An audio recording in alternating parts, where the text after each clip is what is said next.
Hello,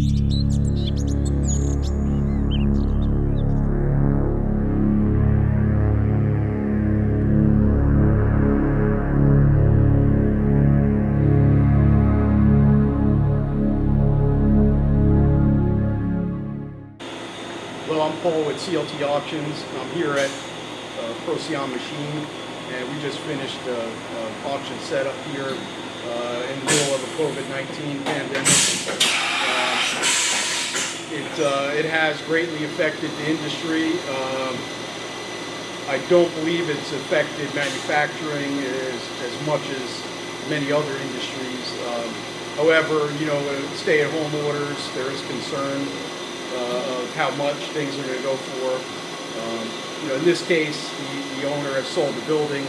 We don't have a choice but to sell it. So, you know, it might be, things might go really cheap, things might not. We don't know. We're going to find out on May 28th is the date for this auction. And we just don't know where we're going to be at that point.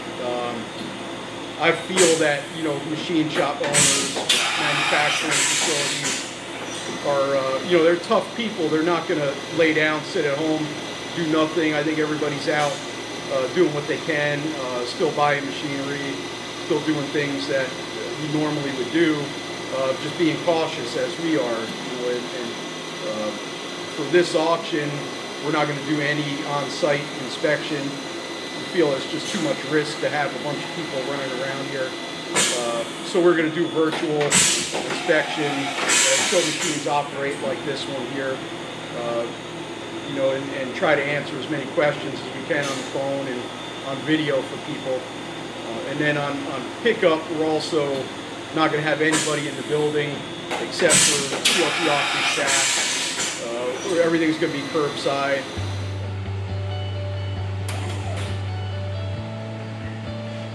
It goes up with, yeah.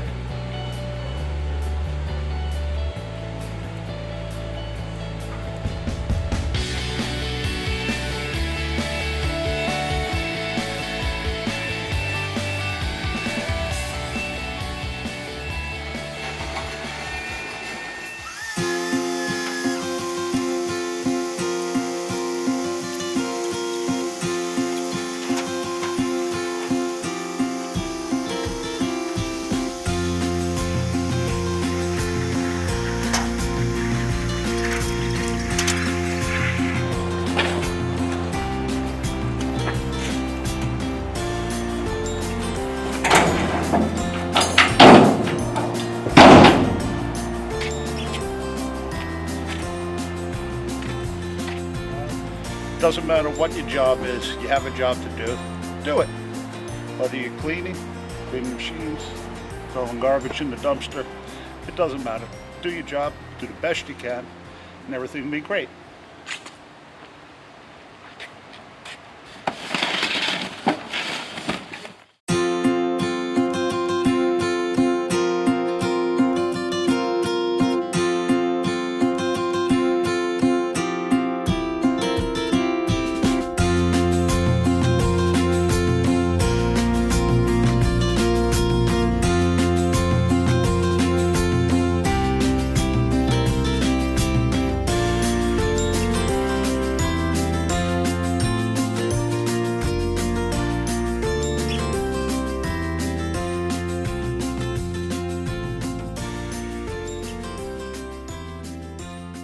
Paul, how does it work as far as shipping smaller items?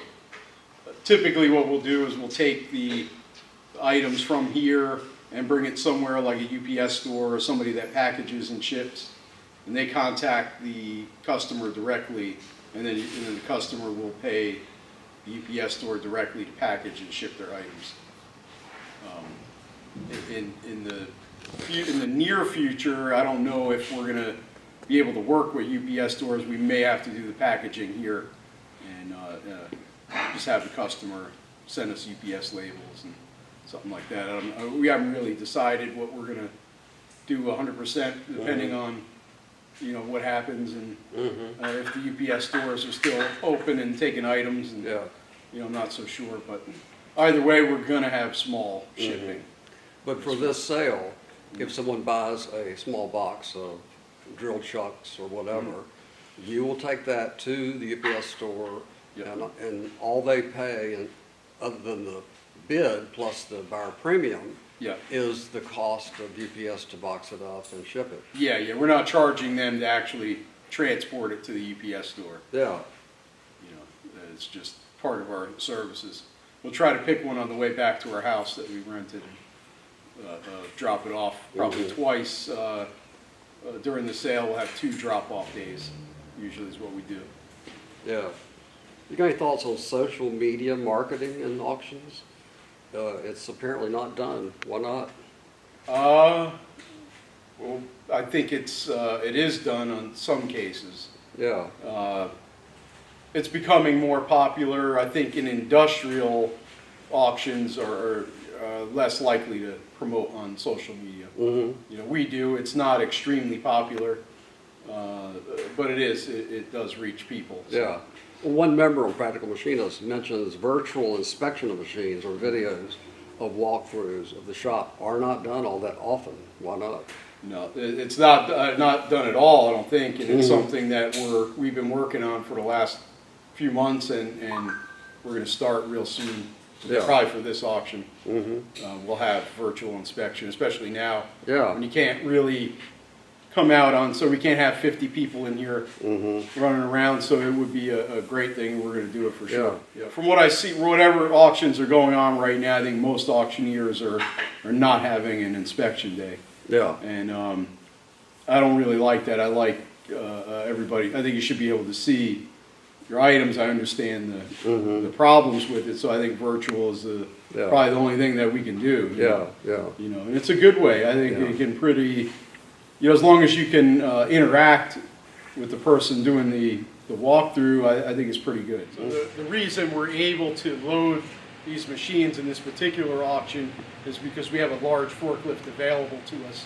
We usually don't have one that big, but being it's here, we're going to go ahead and just load these also using the big forklift. Ran across a little leak last night coming out of the steering. It's a significant amount of oil coming out of there. It soaked my boots and my legs, and that's how I realized it was coming out. John's going to fix it. So now what I'm going to do is I'm going to take the hose clamp, put it around the hose, take a piece of rubber, cover the crack, and put the hose clamp around the crack and tighten it down. Hopefully that'll stop everything. Here we go. It's a OSHA-approved repair. You know.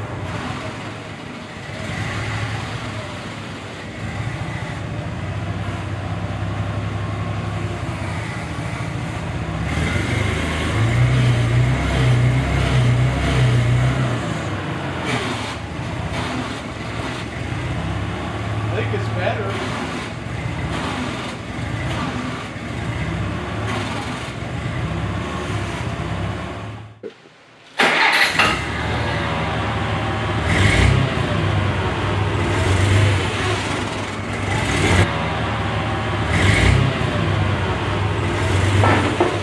Good, no leaks. It's not stalling out. Running good.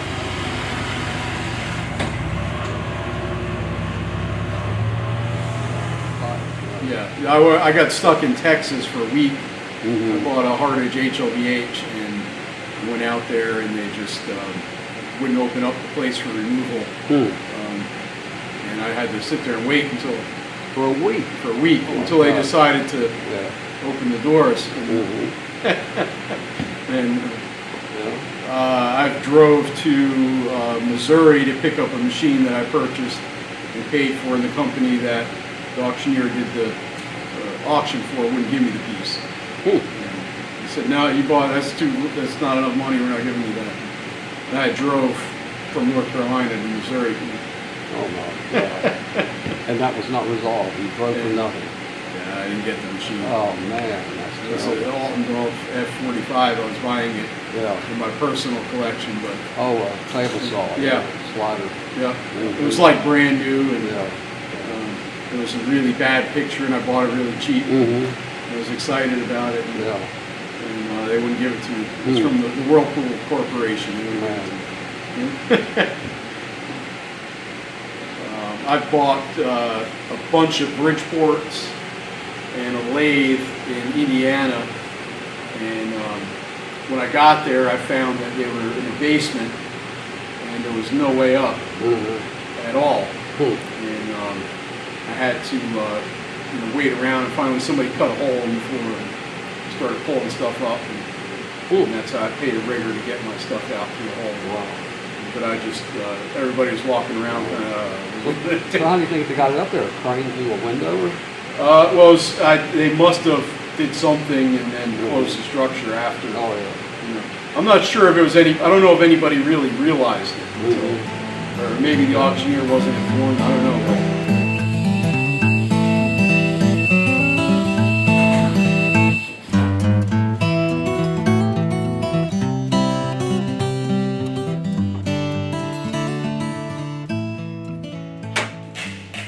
We're going to finish tagging, then I'm going to go through and number everything, and after that Tyler will go through and he'll photo everything, and Tyler, we can almost do the whole catalog from the photo.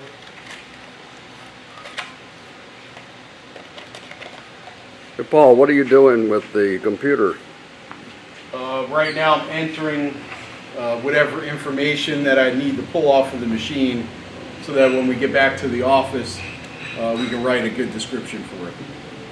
But I'm gonna go around to every unit in here and get whatever information that I don't think that Tyler is gonna capture on the camera. Yeah. Most of it he captures there, and you can see with, I'll just type in basic information, and then I'll highlight anything that needs attention. Mm-hmm. And then that will get uploaded into our cataloging software. Okay. And same with the photos. Tyler is using barcode system that we'll put everything into the lots in the cataloging software, and then it's just a double check to make sure that everything matches and that we're missing anything or not.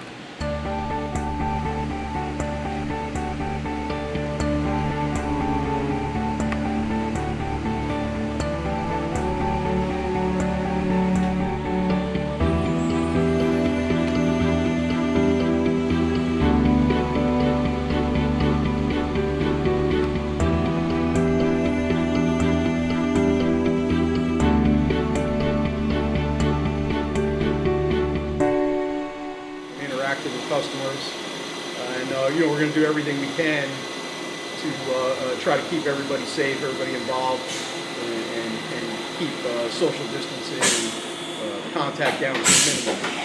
And I think it should be okay.